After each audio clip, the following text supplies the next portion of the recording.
Call করুন, দেখব police কাকে নিয়ে যায়। বুঝতে পেরেছেন? হ্যাঁ, আমার কাছে সব প্রুফ আছে কিভাবে একটা মেয়েকে আপনি ফাঁদে ফেলে তার সব প্রপার্টি হাতিয়ে নেওয়ার চেষ্টা করেছিলেন।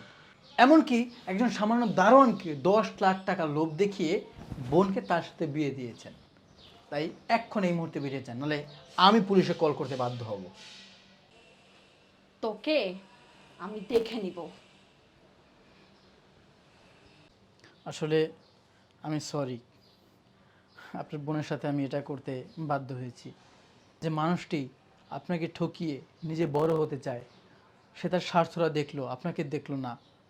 একটা মানুষকে চিনে না, জানে না, বুঝে না, তার সাথে আপনার বিয়ে দিয়ে দিল, সামান্য একজন সিকিউরিটি গার্ডের সাথে।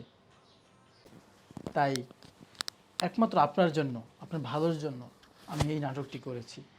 আর আমাদের বিয়ে, এটা তো জাস্ট একটা সাজানো প্ল্যানিং ছিল, এটা কোনো বিয়েই না। হ্যাঁ, আমি এমনিতেই আপনার জীবন থেকে চলে যেতাম। আপনি থাকেন, এই নিন আপনার সমস্ত কিছু।